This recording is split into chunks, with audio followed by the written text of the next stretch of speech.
facilitator, and as mentioned, I'm one of the founding directors of the Be Your Own Best Friend Network. I also work at the University of British Columbia as a marketing and events manager, and I have my own photography business on the side. But I didn't graduate from high school thinking about that was a career I also was going to go into. I actually went to UBC, I became a teacher, I love teaching, but I felt like it wasn't for me, and that's when I went into the world of media, which also then led me to marketing. So everyone here has taken their own unique path to get to where they are today. So I'll quickly introduce them, and then we'll get our panel started. So first I'm going to start off by introducing Abubakar Khan. Did I say it right? I was really scared about your name. I was like, I'm going to butcher his name, but okay, I'm glad I got it. So Abubakar Khan is a young American, Canadian, Pakistani Muslim. He is the founder of The Chosen Khan. And if you don't follow him on Instagram, he's got a crazy amount of followers. So he is on Instagram as The Chosen Khan. And he's got an online platform that highlights diversity, interfaith, and creative dialogue. He's the chairman of Social Sport, a charity that helps to integrate refugee youth through the power of team sports. He's also a member of the Vancouver Helping Hands, a group that helps members of the downtown east side by providing them with care packages and conversations. He's planned multiple rallies, such as the Love Over Fear rally against Islamophobia and the Love Over Fear rally against racial discrimination, which in turn led him to co-founding the Love Over Fear clothing line. He is also he's producing 2 films, and he's acting full-time. Wow, that's it. I'm still broke. Very broke. I'd also like to introduce Danielle Connor right next to me. Danielle Connor is a web and graphic designer. Danielle is a graphic designer who loves working with businesses and entrepreneurs to tell their story and connect with their ideal audience through a beautifully designed brand and website. Danielle started her business a few years ago as a side hustle while juggling her corporate 9-to-5 job, and she took the plunge to pursue her dream of running a full-time business last July. Congratulations. She's a firm believer in community over competition and supports other amazing female entrepreneurs in their journeys. Also next to Danielle, we've got Harpreet Pander. How many of you guys recognize this guy from TV? They're just shy. They're shy. Harpreet Pander is a sports broadcaster from Hockey Night in Canada. It's a Punjabi Hockey Night in Canada on CBC. He joined the Hockey Night in Canada Punjabi team in 2014 as an analyst. Like many Canadians born and raised in Canada, Harpreet grew up watching hockey in Canada and becoming a passionate hockey fan. He also recently told me today he's launching another show on Channel Punjabi, so you'll get to see him a bit more on TV now. Also next to Harpreet, we've got Raveena Oberoi. Raveena is the owner and head decorator at Just Cakes Bake Shop. How many of you have been to her bake shop in Surrey? Yes, I also have a sweet tooth and have made my way there. Raveena is a self-taught baker and cake designer turned pastry chef. Raveena found her passion at the age of 16 when she was creating cakes for friends and families. Thus, Just Cakes was born in 2010.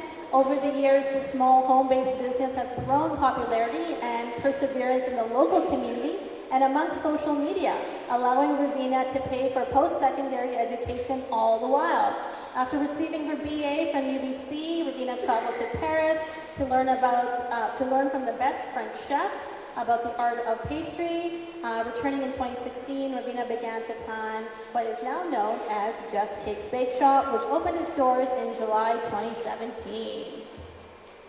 And we've got 2 more. Next to Raveena, we've got Sukhpreet Singh here. He is a Canadian Border Services Officer, if you didn't gather that from his uniform. Sukhpreet Singh is a husband and a proud father of 3 little boys, all currently under the age of 5 years old. That's not easy. Before becoming a Border Services Officer, he completed his studies as a youth justice worker and worked as a youth worker in the community. At the age of 17, he became one of the youngest people to serve on a Gurdwara committee.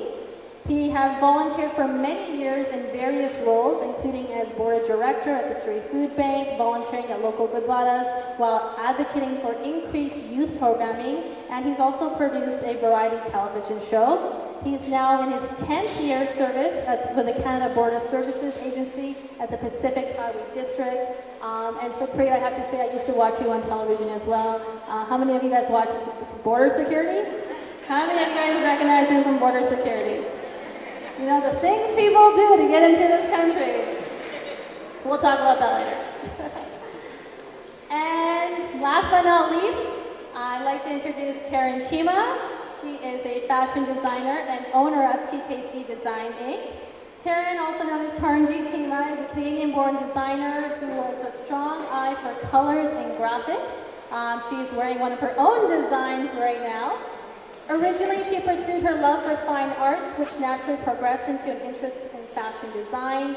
In 2009, she was accepted into Parsons, the New School of Design in New York City. Taran recently graduated from Parsons with a Bachelor in Fine Arts, and in May 2013, she exhibited her thesis collection at the Parsons 560 exhibition and the Parsons Benefit Gala. Her thesis collection was also sought by Lady Gaga's stylist, and Taran now resides in Vancouver, where she has launched her colorful label, TKC Design Inc.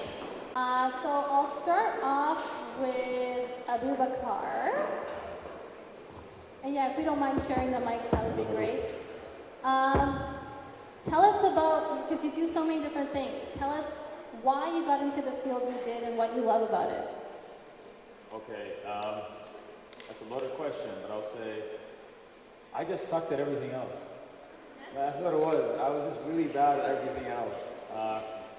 I failed so many times in my life that it just motivated me to want to get better. And so, I got a little bit about my journey is that I went to 12 different schools, right? I had friends from all over the place, and I was super confused. I'm 6'6", if anybody was wondering. So I was very tall and very skinny, and I stuck out like a sore thumb. And so, at a young age, I was super insecure. I didn't know how to feel. Like, I was just confused. And I wouldn't stop talking. I was the class clown. I was telling the guys at LA Matheson, I got suspended in grade 8 for stealing from the vending machine. It was an interesting experience. I digress. But now, to go to the main point, I played basketball, I was learning things, and I just realized I wasn't passionate about it anymore. And so through failure and through getting uncomfortable, that's when I started realizing what I love to do. And what I love to do is I love listening to people. So from the podcast and the web series, all I really do is I just listen to people. All these people right here on the panel are super fascinating, but so are all of you. You all have an incredible story. It's just that society kind of makes it feel like, you know what, don't tell your story. Your story, everybody I meet, the first thing I was asked them is like, yo, what are you passionate about? And then it actually happened already today, where I asked this to a young woman in the back, and she's like, health sciences. And I was like, nobody's passionate about health sciences. You know what I'm saying? And then she's like, no, I love writing. So I'm just trying to say that my passion is listening to other people and opening them up and showcasing to them that being vulnerable is cool. Because as a man, I was a basketball player, I played with NBA players, I played at UBC. I used to cross the border every weekend because I lived in Bellingham. So I got pulled in a lot. And then I was like, I'm fed up, man. I'm fed up of being pulled. Let me just take my gallon of milk across the border. So basically, I just realized again, look, follow your heart and you're gonna fail, and that's what led me to being an actor, a producer, doing Love or Fear, whatever it may be. It was by following my heart and surrounding myself with people that are following their heart. So I hope that answers the question. Thank you. Our next question is for Raveena. Raveena, what personal qualities or abilities are important for you to be successful in your job? Personal qualities. So I have a background in counseling and psychology. So for me, vulnerability is huge, and that is a huge. It's a way of life.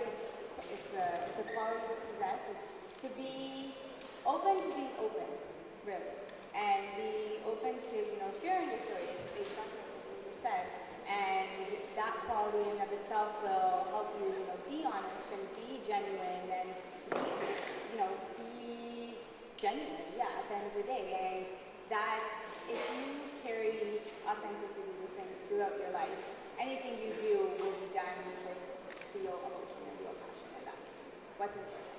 Thank you. Also, I just want to remind our students here to be respectful of our panelists. And if we find you being disrespectful, you will be asked to leave the gym. Thank you. My next question is for Sukhpreet. Sukhpreet, tell us a bit about why you chose the career that you're in. Sure. So law enforcement was something I was always attracted to when I was young. I think it was the uniform, right? It's just something about being in uniform. And then once I got out of college, started looking at my options, and I wasn't sure if I wanted to be a police officer or if I wanted to work at the border. Working at the border is a very unique experience. The majority of people that you deal with are good people, and out of those good people, though, you're trying to weed out the bad people. And then the immigration side, I think, was what pulled me in, right? And just found it really interesting, and it's been a very unique experience to be in law enforcement, but dealing with the issues and what's going on in the world affects our job considerably, right? And being a part of that and being in there and having a voice there, it's been great. But I want to say I think what brought me in was probably the uniform. Everyone likes a guy in a uniform. I can't deny that. My next question is for Danielle, and I'll please give you my mic after. But how would someone know if being a graphic designer or web designer is a career for him or her? So I was always really creative growing up. Like when I was little, would spend afternoons doing crafts and painting and drawing. And I was really lucky because I went to Argyle Secondary in North Van, and I was the first year that they had a digital media academy. So I was exposed to that, and I thought, hey, like, I love everything creative. Kind of computers and creativity using computers felt like a very natural step. And then I ended up going through this digital media academy, and that really only reinforced my love for graphic design and being able to express my creativity in that way. And then again, I went to Emily Carr, which kind of helped define that as well. But yeah, I think if you're really creative and you love to work with people and building relationships, that's a huge part of it as well. The nice thing about graphic design is there's lots of flexibility. You can work for yourself, you can work with an agency, so you don't need to be totally entrepreneurial. You can both work with an agency, but definitely if you find yourself being creative and are looking for an outlet and love to be around people, it's a great job. Next question is for Harpreet. Harpreet, you're in the industry of broadcasting, and to some they say, that's a dying industry, but you've been in it, you're thriving, you're now going to start a new show. What words of advice or encouragement do you have for young students who want to enter a field that perhaps they're not too sure about? Good question. I did not go to broadcasting school. I was just kind of lucky to be at the right place at the right time. Rogers had bought the NHL rights, and the producer, thought I'd be a good fit, so he asked me to audition for it, and so I got the gig, which I'm very grateful for, and I've had a lot of fun with it. But going forward with your question, it's to be in this line. I guess you got to have links first of all. I mean, you got to know somebody. Ask a lot of questions. I mean, because I was very raw coming into this. Like I said, I didn't go to school for it, but once the opportunity came, I wanted to make sure that I did a good job. So I did a lot of studying, a lot of research, and I had a lot of good mentors around me.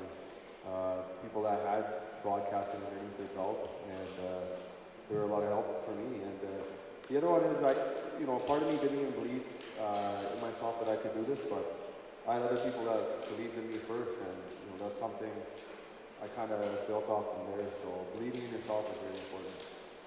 Thank you. And now for Taran. Taran, what do you wish that you knew but didn't know when you first contemplated your career as a fashion designer? The first thing would probably be is where New York was. I had no idea. I used to think New York was where LA was, and LA was where New York was, so I had no idea I was going to the East Coast, and it was brutally cold there. But that would probably be the first thing. But honestly, like starting a business and being a creative is kind of hard. I never had business experience, and that's something I wish I always learned or learned from someone else, like a mentor. But yeah, I guess business experience would be something that you don't really think about as a creative. And also, tell us a bit about, growing up and wanting to tell your parents you want to be a fashion designer. That's not a career that you hear about often. What was that like? So luckily, my parents are very supportive of all their children. They've always inspired us to push for our careers because they didn't get the same opportunities we got. So they've been very generous and supportive, and I think to this day they're still trying to figure out what I'm doing because it's very self-employed, self-business. Every day my schedule is different, and they're asking me, oh, what do you do today, or what's going on today? But they're learning as well. Interesting enough, we went to India this year all together, me, my mom, and my dad, and it was the first time they got to see me as an entrepreneur because I was sourcing materials, I was working with tailors, and this is the first time they saw me do the whole business design aspect of everything, which was pretty cool to them to see because they're from like building developments and stuff like that field. They're not from the creative field, so they never really understood what I was doing, and for them to see me do it and visualize it with me was really interesting for them. But I grew up with a big family, and surprisingly, everyone was very, very supportive of my career choice, which is not normal for Indian society, but it was great. Wonderful. Abubakar, so you do a lot of work that has a great impact. What are the most rewarding aspects of your work, and why do you do it? Honestly, look, I think the biggest thing is in this world, we're lacking human connection. And so all my work is, again, just hanging out with people and talking about things that affected me. So what I realized is, at the end of the day, I don't know what it feels like to be a woman. I don't know what it feels like to be an immigrant. I don't know those feelings. But what I can do, instead of going and saying, you know what, this is what you should be doing, again, because I don't understand, I just go and listen to people. And so, for me, it's so rewarding when you, look, all of you right now, what grade are you all in? Like, would you say you're all in high school, right? Raise your hand if you're in high school. Now, okay, all right, a bunch of high schoolers. Okay, so what I found was when I would go school to school to school, when I was transferring, I found that most people, they always just talk about the same old stuff. Like, the weather sucks. Oh my God, you watch that Yu-Gi-Oh? You guys watch Yu-Gi-Oh still? No, right? Fortnite. Oh my God, I wanted Fortnite. You know what I mean? So what I found was that, look, digging deeper and talking about real things, like, look, how many of you talk about, you know what, my parents got in a fight yesterday, and I didn't know what to do? How many of you talk about, you know what, I feel really sad today, I'm depressed? No one was talking about that stuff. And I remember when I went through a lot of dark times I was blessed because when I moved to Bellingham, has anyone ever been to Bellingham? Bellingham is, you deal with a lot of people that go to Bellingham.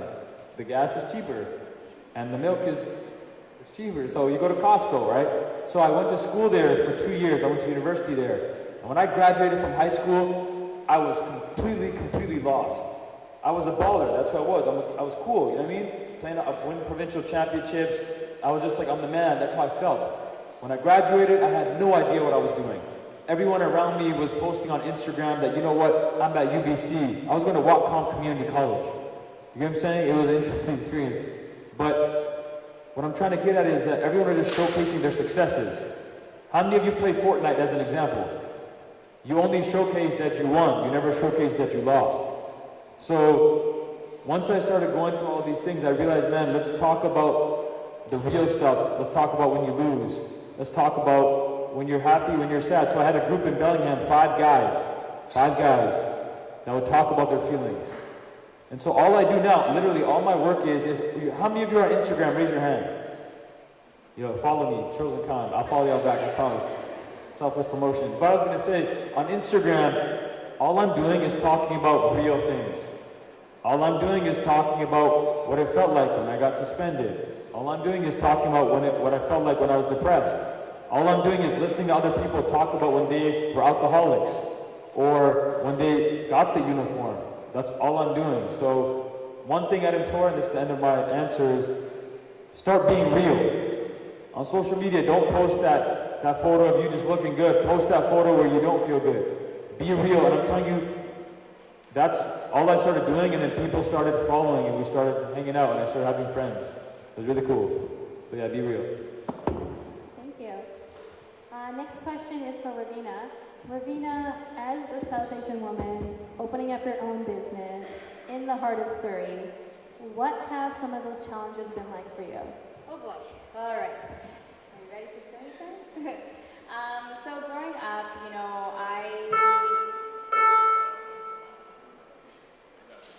Okay. So as it was mentioned before, I started this whole cake journey of mine when I was about 16 years old. And this all came out from, I was diagnosed with depression in high school. I was bullied a lot, and that led me to, you know, getting some help and finding my caking, my baking as my own therapy. And through that, being a South Asian female in a family full of girls, I have 2 other sisters, and my dad was the only guy in the house, and I feel really sorry for him sometimes, but he got used to, you know, actually I shouldn't say get used to, but he was always about female empowerment, just being around that environment. So luckily enough, in my immediate family, I was able to grow from that support. However, when I did move away from home, I went to UBC and I lived on campus for a little while, and then I kind of ventured off on my own. But so when I was kind of growing the business, a lot of people would even tell my parents, say, "Oh, what's your daughter doing? She makes cakes?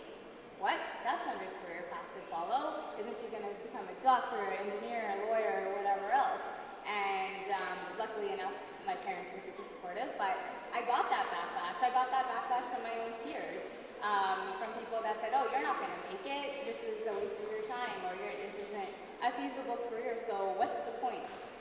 So I got that a lot, and from that, you know, it kind of takes some determination. It kind of takes some, you know, I'm going to show you because I can do it. And it's about believing in yourself and doing that service to yourself, because I could have easily listened to other bakers that would tell me, "Oh, don't open up a bakery, it's a waste of your time, you're going to fail after a year." I could have easily listened to them and said, "Okay, yeah, you're right, I'm just going to carry on with my degree and, you know, do what I'm supposed to do because of how you feel." So at the end of the day, I realized, why are these people feeling uncomfortable with me doing what I want to do? And then I started to put myself first, and I started to say, no, I have something that's worth, my potential is worth something here, and I'm going to make something out of it. And so it's just about that perseverance and determination and believing that you got this at the end of the day. Thank you. My next question is for Sukhpreet. So Sukhpreet, I follow you on Instagram, and you're a very hands-on dad, and like we said, you got 3 boys under the age of 5. That's a lot of work, and I love seeing that. So my question to you is, how do you balance between work, life, volunteer work, spending time with your family, spending time with your wife? Because it seems like you're making it a priority. Yeah, I learned very quickly after I had my first son that things are going to have to change. And that change came from a sense of responsibility.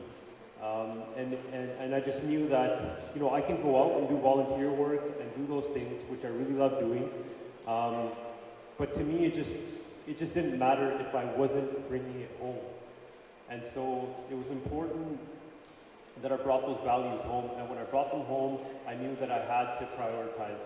And I had to make family my number 1 priority. So I've cut back considerably on my extracurricular activities, whether it's the volunteer stuff or even, you know, socializing, you know, with my friends and that sort of thing. I really, really enjoy my time with my family, with my kids, and the best part of all that is the conversations that we get to have, right? You know, my boys are, I learned with my second one, he's a typical boy's boy. He says boys are better than girls, boys are stronger than girls, and it came as a shock to my wife and I, because we never, you know, we're very conscious of how we speak at home. We have these conversations with grandparents as well, and so it came as a shock, and that was a big shock to us. And he's not even in school yet, he was barely in preschool, and he was saying these things. So those little things emphasize for me that I have to prioritize my children. I want them to grow up and have a very positive impact in the world, in the place that they live in. And I want them to know, you know, equality matters for us, and it's a big deal. And boys aren't always stronger than girls. Thank you. Now this next question is for all of you, but I'll start with Danielle to answer. What are the most rewarding aspects of your work? I think for me it's being able to cheer on my clients and feeling like we're a team working towards the same goal and being able to see them succeed and know that I had a part of it and help them reach their goals, and really that feeling of teamwork, and I come back to community over competition and really being able to cheer one another on and not feeling like it is a competition, because that's not going to get you anywhere. You know, we're all in this together. I totally believe in a world of abundance, that there's enough for all of us, there's enough to go around, and that's going to get you a lot farther. And so that's what I find the most rewarding part, is just being able to make those relationships and connections with my clients and see them succeed and know that I had a small part in that. Can you just repeat the question, please? What are the most rewarding aspects of your work?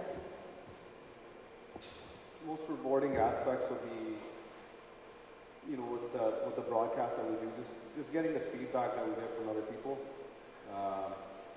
Sometimes we go on air and I wonder to myself, I'm like, is anyone even watching this thing? And then we go to events and whatnot in the community, and we do get feedback. And you know, one of the bigger targets for our show is the new person who doesn't watch hockey and who doesn't speak English. So obviously it's in Punjabi, so when we get people coming, elderly, you know, new people to the country and say, hey, we watch your show, the only reason we watch it is because it's in Punjabi and we can understand it. That's the most rewarding, and you know, to be invited to events like this, yeah, there's a lot of perks that come with their job. I mean, you know, personally, I always wanted to go to hockey games and have season tickets, but obviously, you know, my parents couldn't afford us to take the team to games or put us on the ice to play, and now I have access to any game and any time, so very grateful. Raveena, what's the most rewarding aspect of your work? So in like the smaller picture of things, it's about like creating something out of nothing and being able to say like, oh my gosh, I created this cake out of flour and milk and butter, and it's something so beautiful and it tastes so great, and just sharing that with other people. In the bigger picture of things, it's about honestly connecting with my clients and being a part of someone's special day and being the reason behind that they're smiling that day. And it honestly means a lot to me, and it's like, I put my heart and soul in everything because I know it has that power, and I know I can make or break someone's birthday with their birthday cake, and if I can make it that much better, then I will spend that, you know, 18 plus hour days, and because it's all like that. For me, so there's two parts, and I want to link it back to the first question that you asked me, that was why I chose to do this job.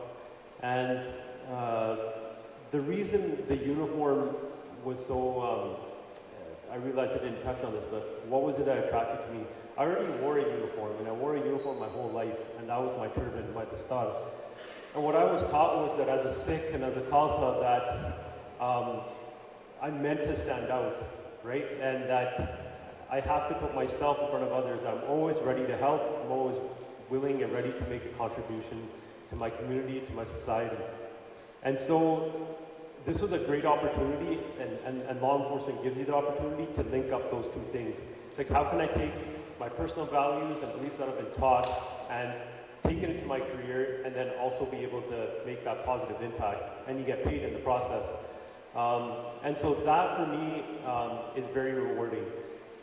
Anyone in law enforcement, first responders, they're the ones that put themselves out there and put everybody else behind them and keep everybody else safe.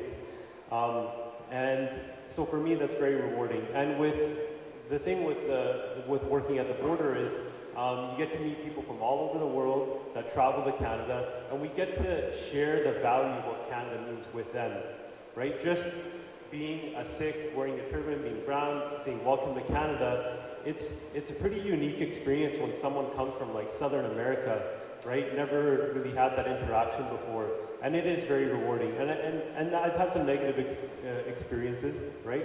But overall it's been very positive. And just to share, be able to share what Canada means, and then be able to share it with the world, I feel that the border service really allows me to do that. For me, it would be the ability to make social change through my platform of fashion design. Whenever I create a collection, I'm always thinking of what impact this collection can do to society. Recently, I just did a lingerie line, which is very controversial for a South Asian woman to do, but the whole idea behind that was, hey, let's talk about sex. We are brown, we have sex, it's something normalized. So when I do get those comments on Facebook or on Instagram, these girls that come to me and say, you're doing something different, you're inspiring change through your platform of fashion, or holy black, can't swear, you're inspiring change and I want to talk about this with you. And like, it's amazing to do that because I see myself as a fashion designer, but I also see myself as creating change, and I want to make more positive things in this world. I don't want to just make garments that can end up in landfills, but something that you use and it will inspire you. Like, for example, this jacket. I go to the art gallery, I'm getting stopped by people. People are asking me questions. It's a confidence boost. People want to know or talk to me or communicate with me, which I'm not a confident person, and to have this as that vocal communication with clients or even random strangers is amazing. So just something that inspires change and creating change through what platform I was given and taught. So, yeah. You put the least stylish person here next to the most stylish person. This is not fun. I was gonna say the most rewarding thing is being authentic and being able to be authentic to other people and have them be real with you back. So I wanted to ask you all a question quickly. Raise your hand if you've ever lied to somebody. Raise your hand. Everybody, yo, come on, raise your hand right there. Raise your hand. Don't be lying. All right, everybody. All right, there we go. He's lying right there. All right. So everybody here has lied before, right? I used to lie so much, all the time, about anything and everything. And then I realized, I said, wait, after a while I realized, you know what? I'm also very, very lazy. I'm very lazy. So what I found was that if I lie to you, I gotta lie to her, and I gotta lie to her, and I gotta lie to you. At the end of the day, it just adds up. So I realized if you just be authentic, you can be lazy. So all I'm really doing is I'm the laziest person you'll meet. I'm just being me. So I think once I start doing that, I started meeting other people that are just being authentic as well. And that's the most rewarding thing to me, is that honesty, and I'm telling you, you have way better conversations. I mean, you get to hang out at Just Cake's Bake Shop, and Raveena doesn't kick me out. It's been sweet. I wanted to say last thing, my friend Preet Sanghera is here, and so she's not even listening. Yo, Preet Sanghera. Yeah, there you see listening. All right. So when I used to go to Langara, when I was there, I had a guard up at all times. Alpha male, faded haircut, just thought I was a big shot. And it was once my uncle passed away. And I wanted to ask you all this, have you ever seen your dad or your grandfather cry? Raise your hand. Oh, there's some brown people sitting there. All right. I had never seen my dad or my grandfather ever cry in my life. They were always really just like, I'm a man. Why are you sad today? You mean, you're weak. So when I saw them cry, that was the first time that I saw them be authentic and vulnerable with me. And so I just started doing that. And now I think Preet can attest. I'm a lot more, I guess, real in a sense. So that's what I'd say. Being authentic with people and having them be authentic back to you has been the most rewarding thing ever, hands down. Thank you. My next question is for the women in the group. I know some of you may have touched on it, but do you notice challenges that are specific to women or minorities in your career? Is there still that glass ceiling for any of you? Yeah, definitely. I mean, I think that there's some industries that it's more prominent than others. Like my corporate job was in the mining industry, which is a very male-focused industry, which has its whole another set of challenges. But like, I wasn't in that industry long enough to truly experience that, like moving forward and experience that glass ceiling. But something that I have experienced personally and for a long time is I'm a super girly girl. Like I love pink, I love all things girly. And I used to think when I was younger that that was a bad thing and that that didn't make me strong or smart or people would respect me as much because I liked pink or I wore a dress. And in the last couple of years, I've really started to own up to that. I'm like, this is who I am, take it or leave it. If you don't respect me or don't want to work with me, that's fine. You're clearly not a good fit for me anyways. But the opposite has actually happened, that so many people now connect to me even more and can relate, and they are, you know, love that I just own up to who I am, and now they'll see something that's pink or girly and they're like, oh, this is so Danielle, this made me think of you.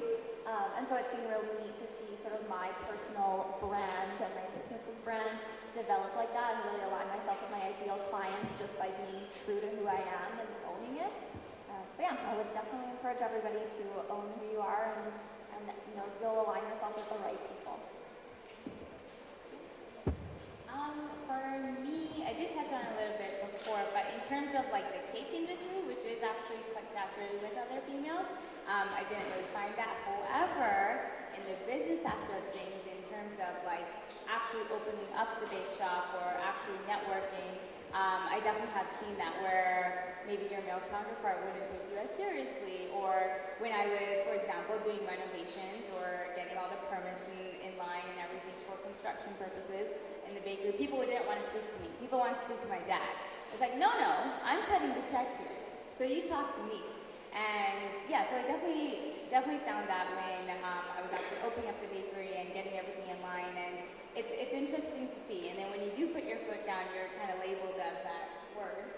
But yeah, I guess it's just interesting to see. But in terms of the industry itself, the cake industry definitely more female saturated. However, the pastry industry, all males, all pastry chefs at the top of their game right now. It's male dominated, and especially when I was in France, because I was female, I was there were 3 females in my entire class in pastry school. So that was interesting when we did our internships, where people didn't take me seriously. One, I was Canadian, didn't speak a lick of French, hardly. Also, I was female, so that was definitely a challenge, trying to kind of prove your worth and prove that you could work as hard, or you could be as good as your male counterpart. So it definitely makes you try harder. And Taran, similar to Raveena, the fashion industry is predominantly female as well. There are tons of male designers that are killing it in the industry as well. But personally, I've never faced any conflicts. I do think when it comes to my lingerie pieces, I do face controversy from male counterparts, just asking, brown girls should not be like this, girls should not look like this, you should not put pictures like this of girls and stuff like that. But other than that, like in the industry-wise, it's mostly females that I've seen as fashion designers, but yeah. And just one last question for our male panelists. What do you guys do to empower the women in your lives?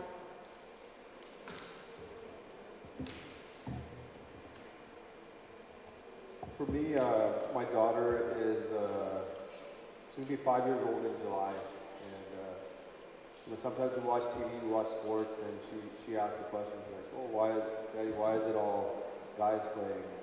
Don't girls play hockey?" And there are girls who play. So when the games come on, like a junior or another minor league sport, we do emphasize that girls play too, and they're no less than guys.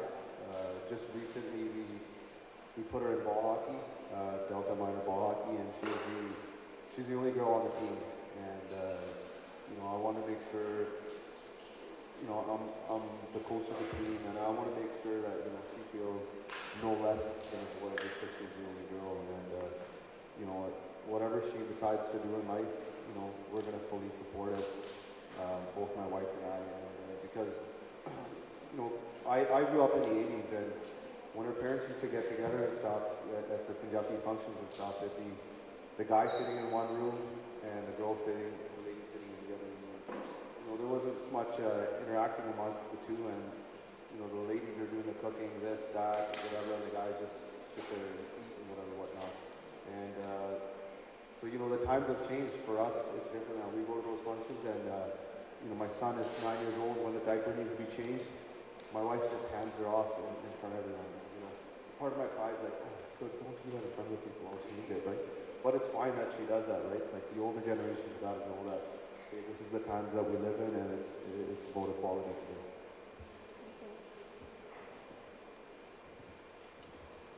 Let's see, for me, in terms of my wife, I feel it's really important for me to listen. and just simply listen, and not create any barriers for that, right? Because in order for me to understand her and what she's going, she's in a house full of men or boys at the moment, right? And she considers me one of the boys. So it's really important for me to listen to see that, in order to see what I can do, right? And what I can do to be a part of her experience in what she goes through in every day of her life. And I have, although I have 3 boys, I have 2 twin nieces who are really tiny, 1.5 years, and then I have 2 older nieces who are teenagers, which is total eye-opening experience for me. And again, just listening. They know that if they call me, I'm going to listen. I'm not going to tell them what to do. I'm not going to tell them what they should be feeling. I'm not going to try to tell them what they're going through, but just listen. And I feel, for me, it's that knowing that they have women in their lives to go to, and knowing that they have men in their lives to go to, right? Who are not going to judge them, who are not going to, try to be that overbearing, overpower, or, and so, for me, that's kind of been the experience. And it's been really unique having 2 older nieces, having no daughters of my own, and then having 2 tiny little nieces. I'm very blessed to have that dynamic. And if there's anything that I've learned through all this, it's that listening part. Because growing up, and there was a certain point where all I wanted to do was, I like to talk and I like to try to analyze things and all that and try to do that. But there was this moment where it came I can't understand what she's going through. I have to listen. I have to try to immerse myself in that to truly, make a positive impact. I hope that makes sense. I think you hit the nail on the head. That's spot on. I was raised by a very strong woman. She beat me down, literally. She was a teacher, entrepreneur, incredible. And then I have 2 sisters, one's 22 and one's 20. And look, for me, the biggest thing is what you just said, you gotta listen, right? Now that I've done over 50 episodes of the podcast, a majority of them are women as well. Like Harmon Kaur has been on the episode, right? There's Gumbo Dillon, a woman that had been, she wrote a book called Black and Blue Sorry. There was her daughter who came on the show, talked about her experiences being a daughter of, being in a family where her mother's getting physically abused. Again, different types of people, but the thing is, it's listening. That's what keeps coming up, is that I don't understand what it feels like to be a woman. I have no idea, right? So all I can really do is listen instead of telling you how to feel or what to do. It's just listening. And it's so powerful. And I think, again, as men, the norm has been, you know what, keep it to yourself, right? Don't be an empathetic listener. There's a difference between hearing and listening, right? Actually listening. Not hearing and saying, okay, you know what, you're saying this, but I'm ready to kind of refute you. And what I find is that you're married, I'm not married, so I don't really know if this works, but I've been hearing from all these, there's a quote, a wise person learns from their mistakes, but a wiser person learns from others' mistakes, because life's too short to make all the mistakes. I watched my dad make those mistakes, where it's he doesn't listen to my mom, and so they go at it. But I find if you just listen, after a while the truth always comes out, and you end up, I guess, skipping a lot of conflict. And it's just so much easier. So I agree with you. I think listening is the key. And then my sisters the other day, they don't need me to empower them. They empower me. You know what I mean? I just listen to them, and we just have a wonderful dynamic. So I think that's the best thing, listening. Thank you. So now we're just going to wrap up the panel portion of our event. You are going to have an opportunity to speak to all of our panelists because they are going to stay for the career fair portion. But could you join me in giving them a warm welcome, a round of applause for